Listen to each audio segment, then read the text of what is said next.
खुपसण्याचं काम गेलं आणि ते खंजीर खुपसताना रायगडचे तिघेजण जे शिवसेनेचे आमदार होते त्याच्यामध्ये एक आमदार हा कर्जत खालापूर मधला होता। या मतदारांनी विसरता कामा नये। त्या बाकड्यांवर नाचणारा पहिला आमदार कुणाचा होता तर हा कर्जत खालापूरचा तुमचा महेंद्र थोरवे होता। याची आठवण यावेळेला मशाली समोरचं मटण दाबताना आपण आठवण ठेवायची आहे।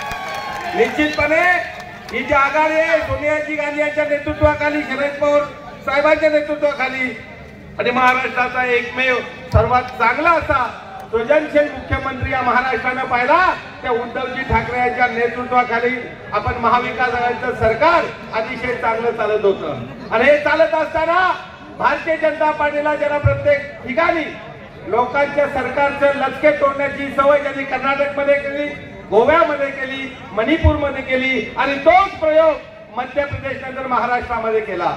आणि हे करत असताना आज जे खोके सरकार आपण बोलतोय त्या खोके सरकारमध्ये आज हजारो कोटीची माया या तुमच्या आमदारांनी जे आमदार आहेत त्यांनी कमवण्याचे त्यांनी प्रयत्न केला। परंतु या रायगडला डाग लावण्याचं काम महेंद्र थोरवे यांनी केलेलं आहे आणि त्याचं उठते काढण्याची संधी येत्या 20 तारखेला आहे। आणि म्हणून आपल्या सर्व मतदार बंधू भगिनींना माझी विनंती आहे की काँग्रेस, राष्ट्रवादी काँग्रेस, पवार साहेबांची आणि शिवसेना आम्ही अतिशय एकत्र ताकदीने उतरलो आहोत। आणि या जिल्ह्यामध्ये आपल्याला शिवसेनेचे पुन्हा एकदा 3 आमदार आणायचे आहेत।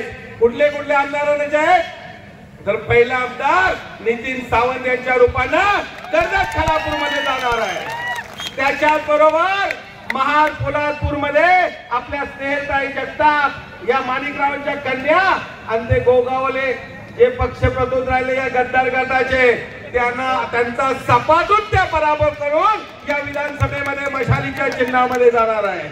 आणि तिसरा आमदार उरण, पनवेल आणि खालापूर मतदारसंघामध्ये आपले माजी आमदार आणि शिवसेनेचे जिल्हा प्रमुख मनोहर भोईर हे प्रचंड बहुमताने निवडून आल्याशिवाय राहणार नाही याची मी ग्वाही देतो।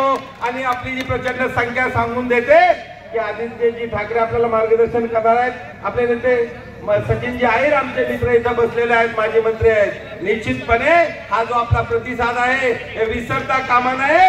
आणि रायगडाला जेव्हा जाग येते तेव्हा काय घडतं या महाराष्ट्राला दाखवून द्या। आणि 20 तारखेला मशाल या चिन्हासमोरचं बटन दाबून आपले उमेदवार नितीनजी सावंत यांना प्रचंड बहुमताने निवडून द्या एवढंच सांगतो आणि थांबतो। जय हिंद, जय महाराष्ट्र।